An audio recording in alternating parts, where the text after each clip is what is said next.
Sirah bermaksud kisah hidup Rasulullah. Sirah Rasulullah SAW, kisah kehidupan Rasulullah. Kena mengena apa Ustaz? Kenal Rasulullah. Oh, bukan kena mengena. Yang tu punca kebahagiaan dunia akhirat setelah mengenal Rasulullah sallallahu alaihi wasallam. Tajuk pertama, Abdullah dan Aminah. Selama hidupnya Abdul Muttalib diberi oleh Allah 10 orang putera. Abdul Muttalib ni tok wan Rasulullah, ayah Nabi Abdullah bin Abdul Muttalib. Keseluruhan puteranya sangat disegani oleh bangsa Quraisy. Abdul Muttalib ketua penduduk Mekah. Rumah Rasulullah dekat Marwah, dekat pintu keluar tu itu. Keturunan Rasulullah yang atas-atas ni semuanya adalah pemimpin-pemimpin Makkah Al-Mukarramah, mewarisi juga darah kepimpinan daripada nenek moyang beliau. Tu yang bergabung semua tu di situ. Kemudian salah seorang daripada putera Abdul Muttalib yang paling disayangi oleh beliau adalah Abdullah. Abdullah ni bongsu. Ayah Rasulullah Abdullah, dia anak bongsu dan dia yang paling disayangi. Setelah Abdullah cukup umur, beliau dikahwinkan dengan seorang putri yang sangat terkemuka sekali di antara kaumnya yang bernama Aminah. Jadi Abdullah ni dan seluruh anak lelaki Abdul Muttalib disegani. Orang Mekah segan dengan keluarga ni. Satu, keluarga pemimpin. Yang kedua, Abdul Muttalib ni pula satu orang yang amanah, jujur, seorang yang jujur. Anak yang paling dia sayang Abdullah, dan itu juga lah anak lelaki Abdul Muttalib yang paling diganggu oleh wanita-wanita lain di kota Mekah. Anak-anak dara kota Mekah sehingga menuruti jalan Abdullah. Sekejap Abdullah akan balik, sekejap dia akan balik jalan ni, anak dara 2-3 orang ni dia tunggu dah, ni nak mengorat. Subhanallah. Sehingga ayah dia Abdul Muttalib ni tengok, tak boleh lah anak aku ni kan, pakat jadi kegilaan wanita zaman tu. Lalu ayah dia pun cari calon yang paling sesuai, satu orang wanita yang dihormati, anak dara yang dihormati, terkenal nasab keturunannya, wanita yang menjaga maruah dan kedudukan dan kehormatan dia. Itulah ibu Nabi Aminah binti Wahab. Sayang sekali kerana umur perkahwinan kedua insan itu tidak berlangsung panjang. Semua kita tahu. Ini permulaan kepada ujian kepada seorang manusia yang paling dikasihi oleh Allah Subhanahu wa taala. Dalam alam ni tuan-tuan sekalian, yang ada nyawa 4. Manusia, malaikat, jin dan juga syaitan. Binatang 5. Ini yang ada nyawa. Di kalangan semua makhluk yang banyak ini, Allah memilih manusia untuk menjadi khalifah. Inni ja'ilun fil ardi khalifah. Allah pilih antara semua ini untuk menjadi khalifah. Allah pilih manusia kerana mereka ada akal dan mereka ada nafsu. Maka mereka dipilih sebagai pemimpin makhluk lain di alam ini. Kemudian di kalangan manusia yang ramai ini pula, Allah SWT memilih Rasulullah SAW sebagai kekasih pertama Allah SWT, yang paling Allah sayang. Bila saya sebut makhluk yang paling Allah sayang, kita mesti berfikir, kenapa Allah menyayangi Rasulullah? Maksudnya, kalau nak kita juga disayangi seperti Allah menyayangi Rasulullah, mesti ikut cara hidup Nabi sallallahu alaihi wasallam. Apa yang Nabi buat, apa yang Nabi baca, apa yang Nabi makan, bagaimana Nabi berjalan, apa ibadah yang dilakukan, itulah yang membuatkan Allah Subhanahu wa taala buat selama-lamanya, tidak ada tolak bandingnya, akan terus meletakkan Muhammad sallallahu alaihi wasallam sebagai yang pertama, tak boleh lawan. Jadi dalam sirah inilah bila kita baca, tengok ujian pertama, Aminah berkahwin dengan Abdullah, tak sampai setahun Allah SWT tarik nyawa Abdullah ketika Nabi SAW berada dalam masih berada dalam kandungan ibu dia baru beberapa bulan. Itulah ujian pertama yang dihadapi oleh Rasulullah sallallahu alaihi wasallam. Tuan-tuan nampak tak saya nak beritahu? Saya nak beritahu bahawasanya di dalam alam ini yang paling berat sekali diuji oleh Allah dengan ujian dan percubaan ialah Rasulullah sallallahu alaihi wasallam, bukan kita. Bukan kita. Sebab tu bila kita ada ujian, rasa lemah, rasa macam tak jumpa jalan keluar, Allah Ta'ala bagi ujian, baca kisah hidup para Nabi dan Rasul. Kita akan nampak kecil je ujian kita. Kita akan merasa kecil saja ujian yang Allah uji kita. Rasulullah sallallahu alaihi wasallam diuji oleh Allah tidak pernah melihat wajah ayahnya. Dia bukan meninggal ketika ayah Rasulullah bukan meninggal ketika Nabi berusia 6 tahun, bukan ketika Nabi berusia 2 tahun, tetapi meninggal ketika Nabi berusia 3 bulan dalam kandungan, lebih kurang ataupun 6 bulan dan sebagainya. Yang sahih memang Nabi berada dalam kandungan ibu beliau. Kerana apa? Ulama sebut ujian pertama ini, yang paling berat ini, kehilangan seorang lelaki yang akan memberi nafkah kepadanya, iaitulah ayah. Seorang lelaki yang bernama ayah, yang selalunya akan mempertahankan fizikal anaknya. Seorang lelaki yang bernama ayah, yang akan memberikan kasih sayang tambahan kepada anaknya.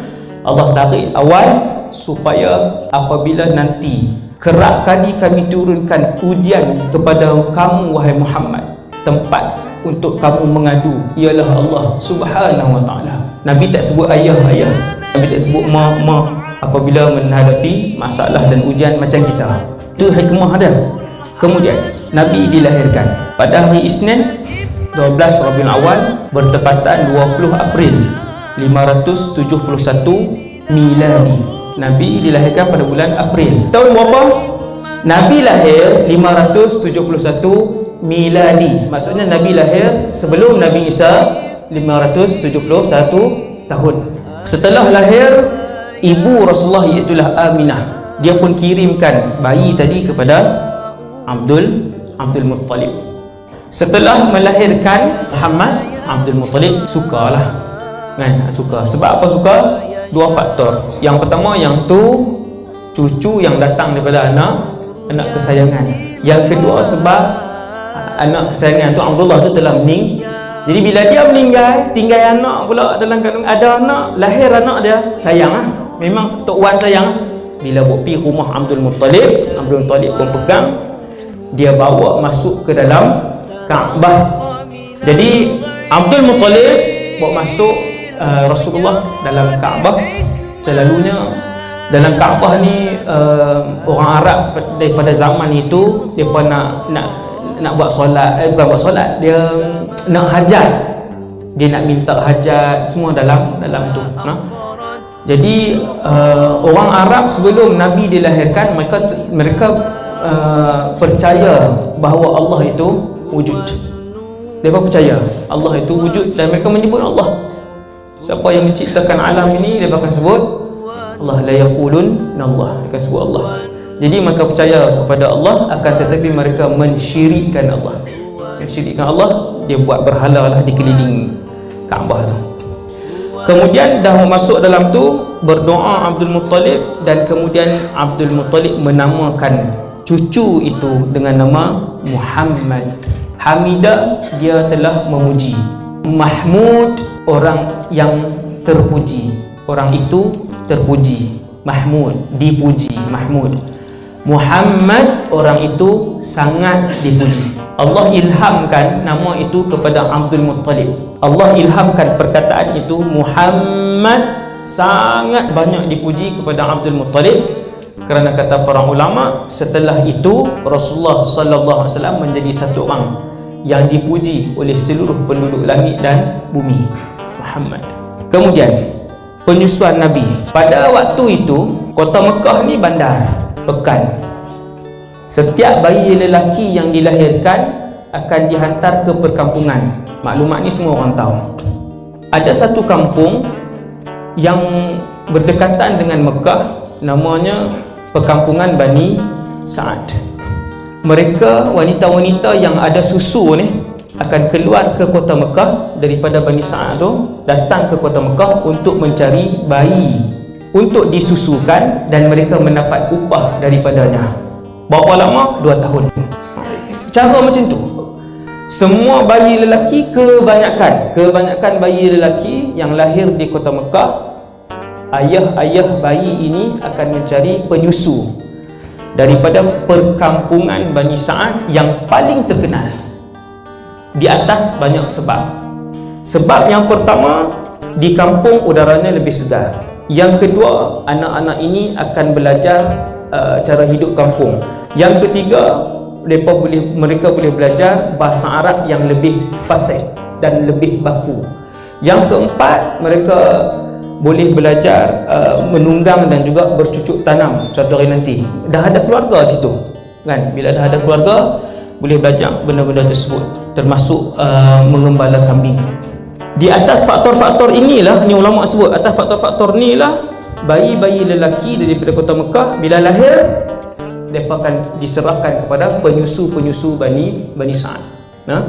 Jadi Nabi pun lahir, ada lagi bayi-bayi lain, wanita-wanita dari Bani Sa'ad pada tahun itu pun keluar. Keluar. Dulu saya pernah sebut di sini, kalau tak silap ingatan saya pernah sebut di sini, perkampungan Bani Sa'ad itu sampai hari ini masih lagi wujud tetapi tidak ada orang. Situ dah padang pasir, ada pokok sikit, pokok-pokok. Kemudian ada satu bangunan lama, bangunan 2 tingkat, batu yang sudah lama, dah ditinggalkan. Orang yang bawa kami tu kata rumah itulah yang dibuat, bangunan itulah yang dibuat sebagai petanda disitulah rumah Halimatus Sa'diyah. Bila saya sampai di situ, sampai di kampung tu, apa yang kita bayangkan kan, suasana keliling tu. Di situlah tempat Rasulullah bermain dengan adik-beradik susuan yang lain. Di situlah tempat Nabi membesar. Di situlah Nabi sempat mengembala kambing kampung tersebut. Jadi datanglah penyusu-penyusu daripada As-Sa'diyah ke Mekah Al-Mukarramah untuk ambil anak susuan untuk diupah. Kemudian Muhammad adalah bayi yang terakhir yang diambil. Semua penyusu-penyusu tak mau kepada Nabi. Akhirnya satu-satunya bayi yang belum ada penyusu ialah bayi yang bernama Muhammad. Bila Halimatus Sa'diyah dengan suaminya Al-Harith sampai lambat cari dalam kota Mekah, jumpa satu bayi. Halimah Sa'diyah pun tanya, Al-Harith pun bertanya, kenapa orang tak ambil bayi ni? Innahu yatim, sebab anak yatim. Kalau anak yatim, siapa yang nak bayar nanti? 2 tahun kami nak menyusu, lu nak bayar duit pampers lah, duit jaga, contoh duit jaga dia mengasuh 2 tahun bukan sebulan. Maka disebabkan dah berjalan jauh, Halimatus Sa'diyah dengan suami dia pun fikir di situ, Allah SWT menyampakkan perasaan kasih Halimah ke dalam hati Halimah kepada Muhammad sallallahu alaihi wasallam. Mereka pun ambil bayi itu bawa balik.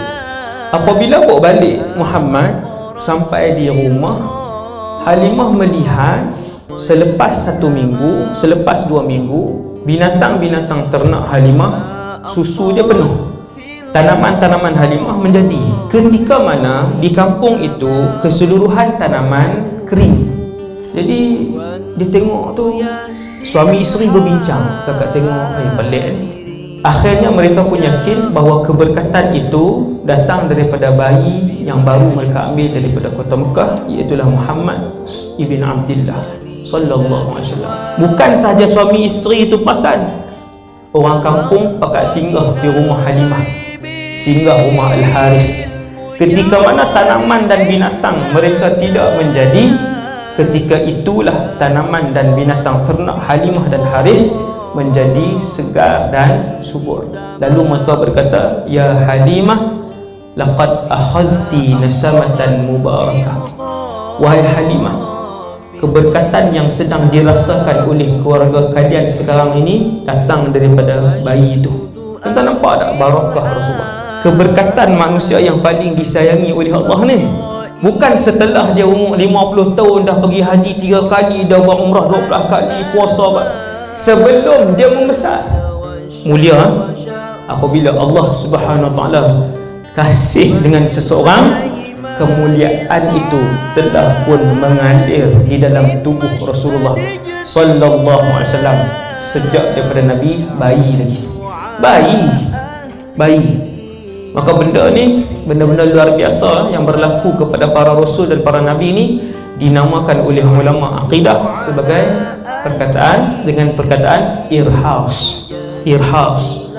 Kalau mukjizat yang tu berlaku kepada rasul, perkara luar biasa yang berlaku kepada rasul dan nabi dipanggil mukjizat.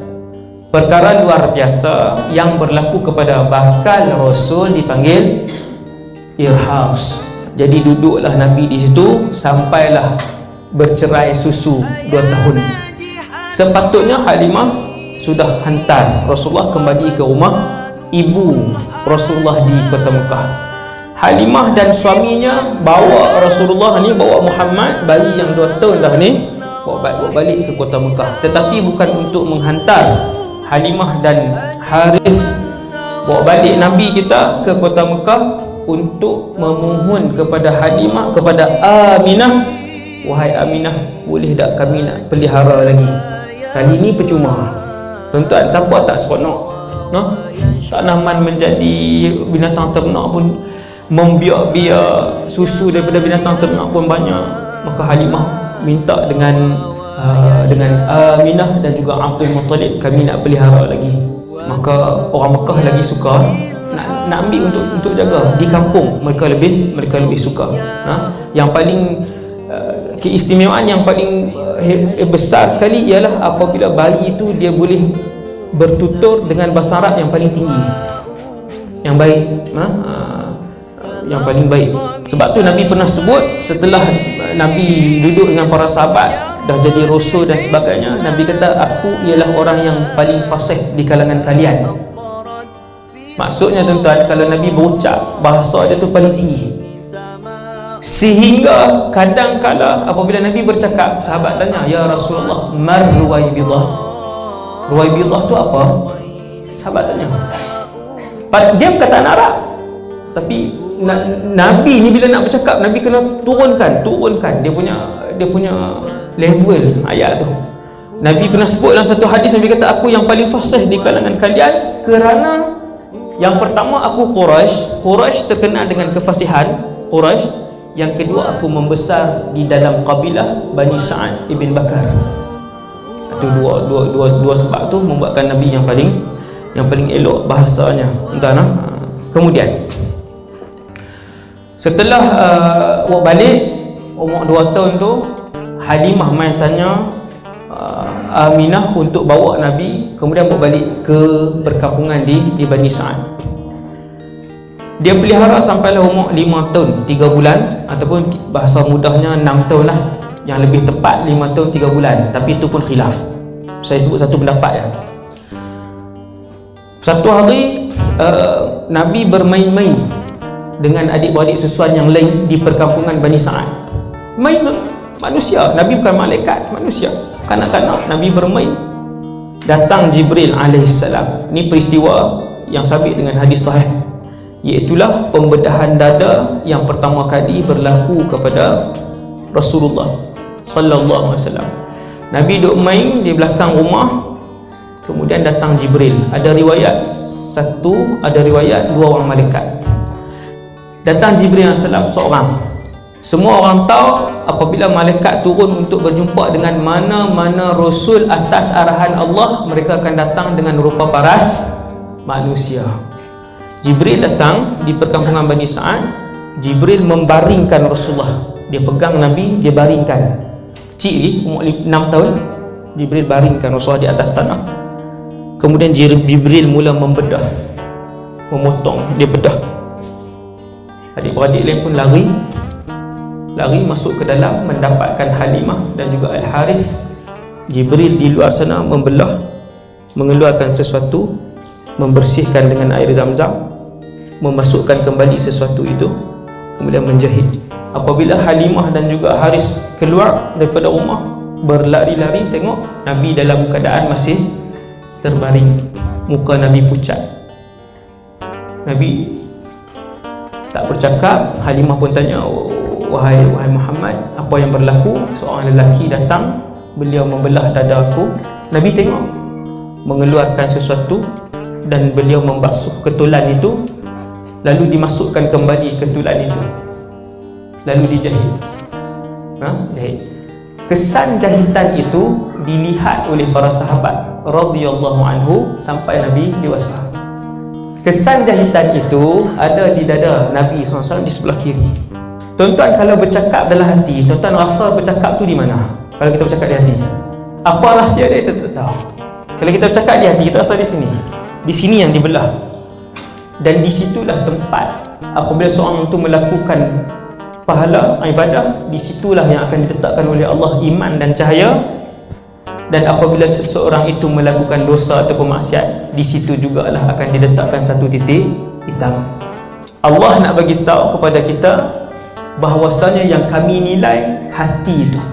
Ya ayyatuhan nafsul mutmainnah irji'i ila rabbiki radiyatan mardiyah.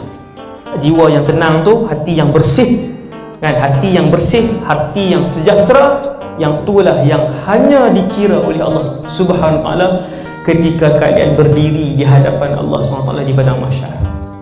Allah tak marah kalau tak bawa kereta besar. Allah tak pertikai kalau tak bawa jawatan besar tinggi. Allah tak pertikai kalau tak bawa harta yang banyak. Tetapi Allah akan marah dan kita akan bersalah kalau kita tak bawa hati yang sejahtera, hati yang bersih. Jadi simbolik dia yang tu. Tetapi pembedahan itu bukan simbolik. Apabila Muhammad ketika itu sallallahu alaihi wasallam cerita kepada ibu susu dia dibelah sebagainya, Halimah jadi takut. Dia terus siap barang-barang Muhammad dan terus dihantar ketika itu juga Muhammad pulang ke kota Mekah. Tu yang balik tu, kan? Nampak tak cerita dia? Sepatutnya 2 tahun saja setelah cerai susu semua akan dihantar balik, ambil upah waktu tu. Tapi Halimah dia minta untuk tambah, sebab sekarang tadi kita dah hurai dah, sampailah umur 5 tahun 3 bulan ataupun 6 tahun. Kenapa dihantar pulang semula? Kerana peristiwa pembedahan dada tadi. Maka Nabi pun dihantar balik. Ketika berusia 6 tahun itulah Nabi melihat wajah ibu dia. Tengok ni Aminah, tengok. Tuan-tuan, kita tuan-tuan tengok, bayang 5 tahun duduk dengan ibu susu, kemudian baru waktu tu kenal ibu kandung dia. Siapa yang lebih dia sayang? Ibu susu. Sebab manusia ni dia tumpah kasih kepada orang yang membesarkan dia. Tak kira lah orang tu mak saudara dia ke, tak ada kena-mengena dengan keluarga dia ke, tapi kalau yang tu yang membesarkan dia tumpah kasih ke situ. Itulah ujian kedua Nabi sallallahu alaihi wasallam.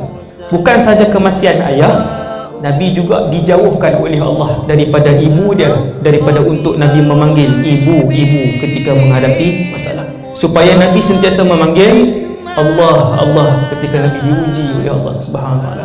Tuan-tuan nampak? Jauh Nabi. Umur 5 tahun 3 bulan balik.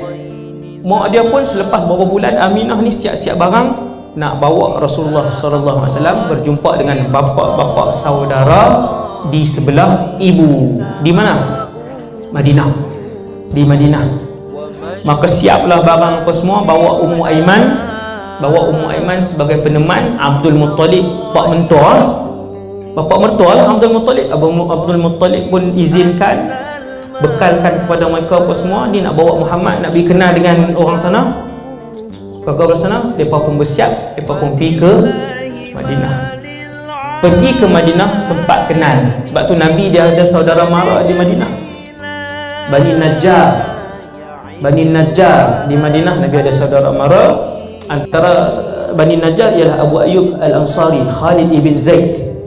Abu Ayyub Al-Ansari orang kenal lah, kan? Nama dia Khalid ibn Zaid. Itu antara Bani Najjar di Madinah Al-Munawwarah. Dah tunjuk bapa saudara, dah tunjuk ni rumah Tok Menakan. Ni bahasa kami ni, kan? Tok Menakan pupu, anak menakan pupu, 2 pupu, tunjuk apa semua. Balik dalam perjalanan sampai di Abwa, sakit. Aminah sakit. Sekali lagi Nabi SAW baru berapa bulan kenal dengan satu orang wanita yang Nabi panggil mak. Nah, di situ Allah Taala uji lagi sekali Rasulullah SAW kematian ibu dia. Berat tuan-tuan, ujian yang berat. Tak dan jadi rasul lagi, Allah dah pasakkan hati Nabi ni dengan ujian. Nabi tak panggil ayah. Nabi tak biasa panggil ibu. Tahun yang sama Halimah Sa'diah menghantar Rasulullah. Lepas beberapa bulan pergi ke Madinah, baru kenal dengan mak beberapa bulan. Orang bagi tahu, ni mak kamu, inilah ibu kamu. Dan waktu tu juga sebelum sempat kasih itu mengalir dalam diri Rasulullah, Allah SWT uji Nabi kematian ibu dia di Abwa. Ummu Aiman pun berbalik Nabi SAW. Ummu Aiman berbalik. Secara logiknya Nabi tak sempat nak kasih dengan ibu dia, nak anggap yang tu ibu, tak sempat. Akan tetapi setelah Nabi dewasa, kata para sahabat, apabila melalui kawasan Abwa, kami akan melihat Rasulullah SAW turun, macam nak jumpa orang yang 10-20 tahun ni, dengan langkah Nabi yang lemah longlai. Nabi tak cerita.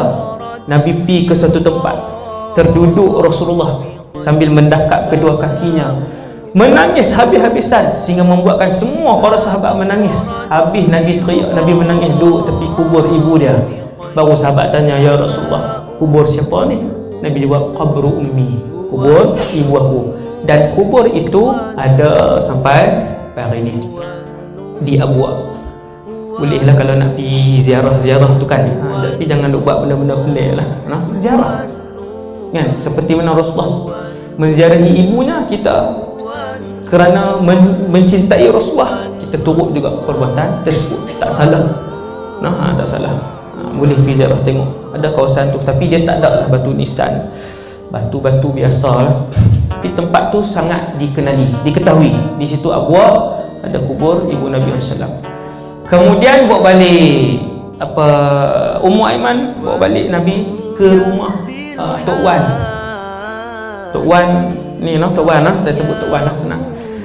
Bawa balik ke rumah Tok Wan, bagi tahu kata Aminah, kami dah urus di sana sebagainya, meninggal sakit. Maka Tok Wan pun jaga. Muhammad diasuh oleh Abdul Muttalib, iaitulah Tok Wan baginda. Duduk dengan Tok Wan. Duduk dengan Tok Wan ni macam mana? Cucu dengan Tok Wan ni kan, naik belakang, dia tarik rambut Tok Wan. Yang berani buat cucu lah. Kita jadi anak dulu tak berani kan, ayah garang lah. Tapi dengan cucu ni naik, setiap pagi naik motor bawa di depan kan. Tok Wan sayang. Begitulah Tok Wan Rasulullah ni, dia sangat menyayangi Nabi SAW.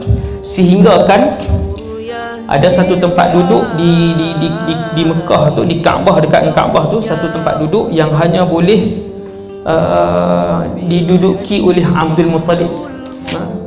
Ketua Mekah saja yang boleh duduk di atas kursi itu. Akan tetapi Abdul Muttalib mengangkat Nabi Muhammad dan dia letak di atas kursi itu. Dia kata, inna lihada tifli sya'nan, sesungguhnya kanak-kanak ini ada satu masa depan yang besar yang akan terjadi kepada dia satu hari nanti. Itulah Abdul Muttalib memandang Muhammad SAW. Dia kata, aku yakin budak ni ada satu benda besar yang akan berlaku pada dia satu hari nanti. Aku yakin.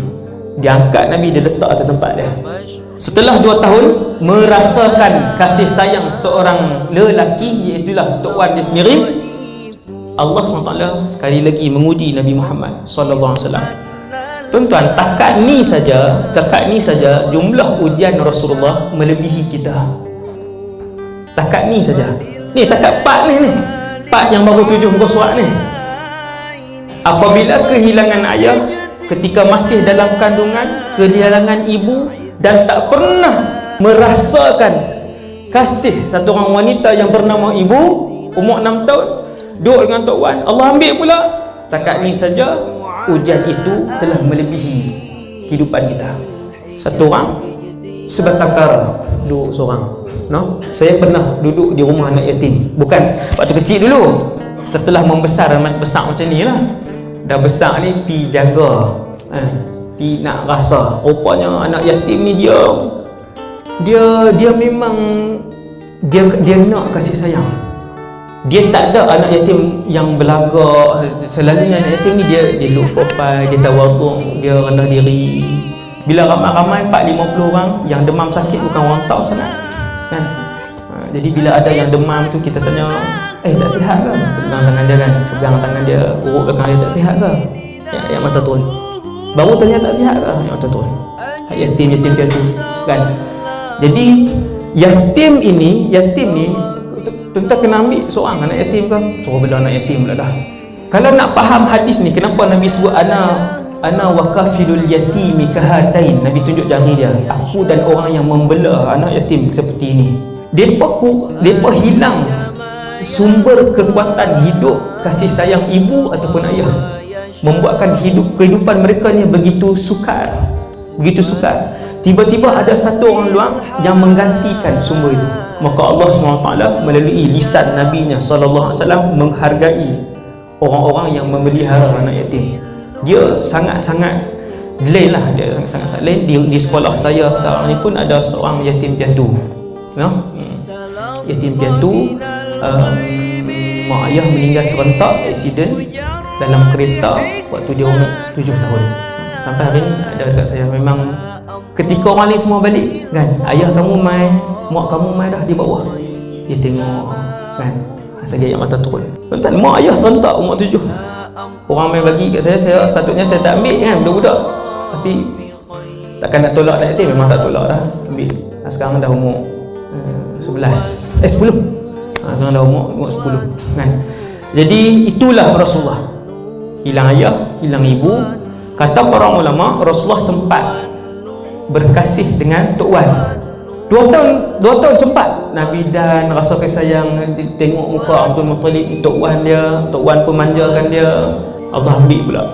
Baru duk mula bersandar kepada seorang ahli keluarga.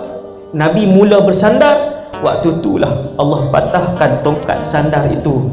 Allah hilangkan Abdul Muttalib supaya nanti setiap kali bermasalah ataupun diuji oleh Allah, Nabi terus kembali kepada Allah SWT. Jadi meninggal Abdul Muttalib. Sebelum dia meninggal, dia sempat memesan. Dia pesan, Abdul Muttalib ni dia pesan, dia kata nanti kalau aku tak ada, Muhammad ni dijaga oleh Abu Talib. Setelah wafat, orang pun bawa Rasulullah ketika tu dah darjah 2. Darjah 2. Kat bayang anak masing-masing darjah 2. Tuan-tuan mak tak ada, ayah tak ada, orang bawa pula pergi rumah. Duduk rumah siapa pula? Rumah Abu Talib, bapa saudara. Nabi kenal Abu Talib, Abu Talib kenal Nabi. Bapa saudara, memang bapa saudara, seibu seayah. Sebab Abdul Muttalib ni isteri dia 6 ataupun 5, saya tak ingat 5 ataupun 6. Abdul Muttalib isterinya 5 atau 6. Abdul Muttalib. Sebab tu adik-beradik Abdullah ada yang seayah, ada yang seibu seayah. Adik-beradik Abdullah, ayah Nabi ni, yang seibu seayah hanya Abu Talib saja. Yang seibu seayah. Hamzah seayah, bukan seibu. Hamzah. Al-Harith seayah, bukan seibu. Abu Lahab pun seayah, bukan seibu. Begitulah. Kemudian Rasulullah pun dibawa ke rumah Abu Talib, dan Abu Talib selain daripada memelihara Rasulullah, mengasuh Nabi, beliau memegang jawatan Perdana Menteri Mekah ketika tu, ketua penduduk Mekah. Dia pegang jawatan tu daripada Abdul Muttalib, dan kehidupannya miskin. Dia Abu Talib waktu tu ketua penduduk Mekah, dan dia seorang yang susah. Anak pun ramai, Ali, Aqil, anak-anak Abu Talib. Bila duduk dalam keluarga Abu Talib, Rasulullah menyedari Abu Talib, bapa saudara ni, seorang yang susah. Tuan-tuan, nak sedar dengan keadaan sekeliling ni, umur 7 tahun, 8 tahun boleh ke? Kan? Umur 9 tahun. Anak kita umur 13 pun tak sedar lagi, kata ayah dia tak cukup duit. Bila Nabi dia duduk di rumah Abu Talib, dia tengok Abu Talib susah. Maka kata Rasulullah, ketika itu aku mula mencari pekerjaan. Maka Nabi sebutlah dalam satu hadis, waktu Nabi umur belasan kan, 12, 13, waktu umur belasan ni Nabi sudah pun melakukan beberapa pekerjaan, antaranya ialah mengembala kambing. Hadis sahih. Nabi dah gembala kambing tuan, darjah 5, darjah 4. Gembala kambing, dengan duit itulah digunakan untuk menampung keperluan dan makan minum Rasulullah. Tuan boleh bayang kedudukan Rasulullah tu, suasana keadaan hidup Nabi waktu tu. Duduk keluar pagi pergi ambil kambing dalam usia yang begitu. Akan tapi Nabi seorang yang dia faham, dia faham keluarga angkat, bukan keluarga angkat, bapa saudara dia pun susah. Kemudian waktu berumur 9 tahun, ada riwayat sebut 9, ada riwayat sebut 11, Abu Talib nak pergi berniaga ke Syam, Syria lah tuan-tuan. Zaman tu antara pusat perniagaan yang terkenal, barang-barang daripada seluruh dunia banyak datang di Syam. Semualah, senjata, minyak wangi, makanan, pakaian yang import di Syam. Kira orang Mekah waktu tu, kalau yang kaya-kaya ni pakai jubah import daripada tengok nama Syam, kaya. Jadi orang Mekah pun mereka akan ke Syam untuk berniaga dan ambil barang di sana. Bila Abu Talib nak ke Syam, Syam ni Syria lah, Mekah, Madinah, Iraq, Syria, Palestin. Jadi Abu Talib bersama dengan rombongan ni nak pergi ke Syam, berniaga di sini. Bila nak pergi, Rasulullah nak ikut. Tuan-tuan sekalian, Mekah nak ke sini, ke Syria ni lebih kurang 2000 km. 2000 km ni kalau tuan-tuan ajak anak-anak hari ni Perlis nak ke Johor Bahru baru 1000. Dia nak ke dia nak duduk di rumah? Mesti nak duduk rumah. Mobile Legend dia tu jauh lebih mengkhusyukkan hidup dia daripada ikut ayah nak pergi rumah Pak Long di Johor 1000 km. Tak payah, tak boleh apa pun. Begitulah situasi Rasulullah SAW. Adakah Nabi ketika itu yang kanak-kanak yang sepatutnya seronok bermain, kenapa Nabi nak ikut ni rombongan ni? Abu Talib bagi tahu, wahai Muhammad, kami nak pergi berniaga, perjalanannya jauh, panas dan berbahaya. Nabi kata tahu. Wahai bapa saudaraku, aku tahu perjalanan ini jauh, letih dan berbahaya. Aku nak pergi juga berniaga. Tuan-tuan tengok jiwa Rasulullah daripada kecil, jiwa dia sendiri tu Nabi sendiri tu, Nabi jenis satu orang budak yang Nabi nak kepada benda baru, Nabi nak benda-benda yang memberi manfaat, maka Nabi nak ikut. Abu Talib kata tak boleh wahai Muhammad, binatang buah banyak, boleh jadi juga diserang oleh musuh. Zaman tu tuan-tuan, kalau kabilah-kabilah Lanun padang pasir ni, depa nak serang, dia main satu kabilah, dia serang, dia bunuh, dia curi, dia ambil kanak-kanak dan sebagainya ni untuk dijadikan hamba abdi, dijual. Itu juga antara kemungkinan yang boleh berlaku di padang pasir ketika itu. Sebab tu ada seorang sahabat Nabi nama Zaid bin Harithah. Zaid bin Harithah ni hamba abdi daripada satu pencerobohan.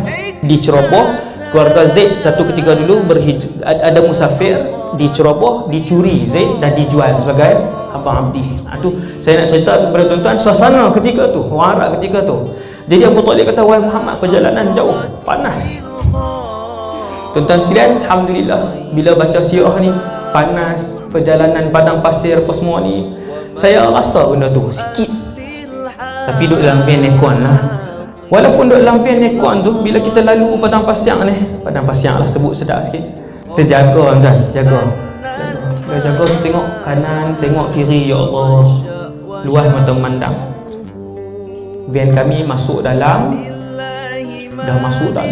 tu dah tak ada jalan raya, masuk dalam tu kan, dalam tu kalau orang bunuh kita tuk di situ, tak ada siapa tengok, buruk mereput di situ lah. Bila van kami masuk sampai ke dalam tu dah tak ada jalan raya. Saya pun tengok padang pasir ni, otak saya berjalan tengok padang pasir. Naik padang pasir. Perjalanan di padang pasir ni, kalau sesat nak berpandu kepada apa? Kalau hutan, kita ambil kain sikit, kita ikat kat pokok. Jalan lagi, ikat di pokok. Itu cara kan? Salah satu cara lah. Ataupun patahkan ranting, patah. Nanti senang nak patah balik. Di padang pasir, tuan-tuan nak patahkan pokok apa? Pasir yang sama, seluas mata memandang. Tuan-tuan tengok depan, tuan-tuan tengok belakang, kanan kiri, pasir. Sebatang pokok pun tak ada. Sebab tu bila tuan-tuan pergi ke sana, ambil peluang, tapi jangan pergi seorang. Pergi seorang-seorang padang pasir, memang mengeras di situ lah. Kan? Pakai kerah tu tak patah balik lah. Ni orang Arab bawa.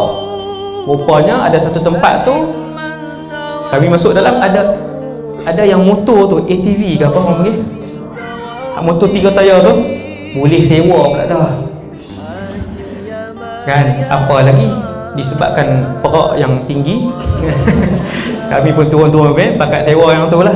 Masuk lagi dalam.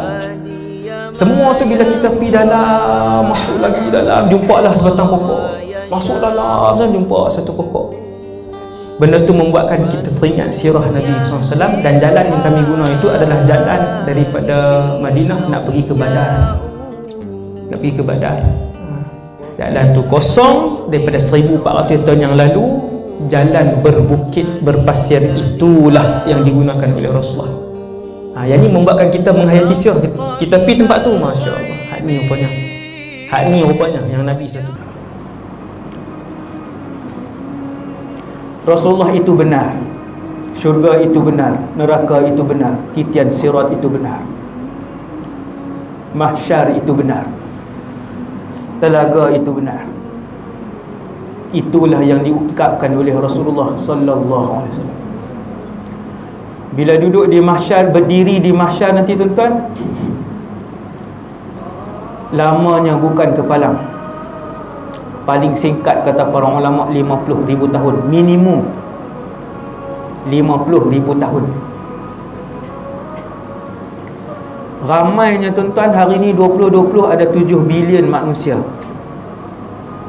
Hari ni, pagi ni 2020 ada 7 bilion manusia, lebih sikit.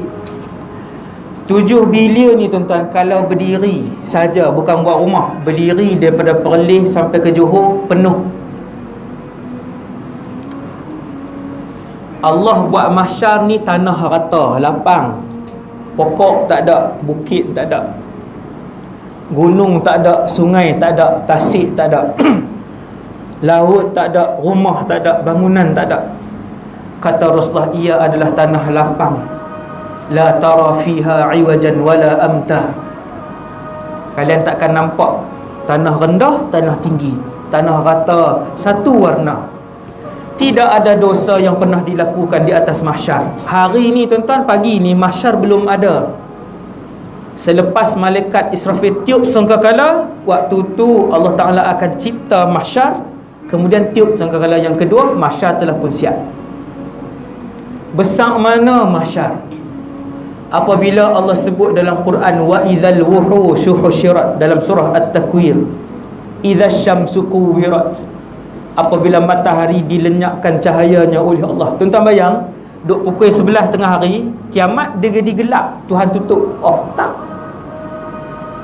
Melompat ada orang, melompat. TNB kata tak ada elektrik, sekarang hari pun melompat. Tu tak ada elektrik, bukan tak ada lampu. Idza syamsu kuwirat, hari kiamat itu kami lenyapkan matahari serta merta, gelap. Sampai ayat wa idzal wuhushu husyirat, setelah semua dimatikan, antara yang kami bangkit dan kami kembalikan ruh ialah ke semua binatang. Tuan-tuan, semua binatang akan berjalan, tundukkan pandangan mereka, berhimpun di mahsyar. Lembu saja berapa ekor? Lembu saja berapa bilion tuan-tuan. Maka luas dan jauh mahsyar. Tuan-tuan kalau berdiri di Perlis, tuan-tuan nampak ada orang yang berdiri di Johor nanti mahsyar? Tak nampak, sebab terlalu jauh. di mana Rasulullah sallallahu alaihi wasallam. Ini penutup bagi ni. Nabi kata, inna awlan nasi bi yaumal qiyamah aktsaruhum alayya salatan. Manusia yang paling dekat dengan aku di padang mahsyar, dekat dengan di sini kata para ulama, sebahagiannya sebut yang boleh memandang Rasulullah. Tengok Nabi maksudnya bukan 1000 kilometer lah. Inna awlan nasi bi yaumal qiyamah aktsaruhum alayya salatan. Mereka yang paling banyak berselawat kepada Nabi sallallahu alaihi wasallam. Selawat. Beli tasbih. Pakat beli tasbih. Jangan sangkut penuh dinding. Kan? Tak apalah sangkut bagus. Ni bagus ni sangkut ni, pakat ambil. Saya tengok tak ambil pun. Seorang yang ambil tasbih dah 30. Wirid. Selawat tuan-tuan. Selawat. Kata orang ulama, banyak tu berapa? Satu orang ulama sebut banyak tu 300 sehari. Boleh kira banyak dah. Selawat mana ustaz? Selawat yang paling sahih selawat Ibrahimiyah. Yang lain-lain pun boleh. Selawat Ibrahimiyah hak baca dalam tasyahud akhir tu. No? Saya tak jumpa dah tuan-tuan tau. Yang itulah pesanan saya. Pakat-pakat buatlah selawat tersebut. Semoga saya dan kita semua boleh nampak Rasulullah sallallahu alaihi wasallam di mahsyar, dan semoga saya pun boleh nampak tuan-tuan di mahsyar. Insya-Allah taala. Yang tu saja untuk pagi ni. Semoga ilmu yang kita dapat pagi ni ilmu yang bermanfaat, dan semoga majlis ini majlis yang barakah. Ya Allah, kami pohon kepadamu ya Allah, ampunkan dosa kami, ampunkan dosa isteri-isteri kami, ampunkan dosa suami-suami kami, anak-anak kami. Ya Allah ya Tuhan kami, buangkanlah penyakit-penyakit hati dalam hati kami. Ya Allah ya Tuhan kami, sekiranya kami salah, tunjukkanlah kebenaran ya Allah. Ya Allah ya Tuhan kami, berikanlah hidayah yang berterusan ke dalam hati kami dan keluarga kami. Ya Allah ya Tuhan kami, kekalkanlah iman yang telah kau hadiahkan kepada kami pada pagi ini dan selama hidup ini ya Allah. Ya Allah ya Tuhan kami, matikanlah kami dalam keadaan husnul khatimah, matikanlah kami dalam keadaan iman ya Allah ya Tuhan kami. Masukkanlah kami semua dalam syurga Firdaus-Mu ya Allah. Ampunkanlah kami semua dalam syurga Firdaus-Mu ya Allah. Untuk kami hidup mendapat redha-Mu, melihat wajah-Mu, hidup dengan Nabi sallallahu alaihi wasallam. Sallallahu alaihi wasallam Muhammad wa ala alihi wasallam. Walhamdulillah. Assalamualaikum warahmatullahi wabarakatuh.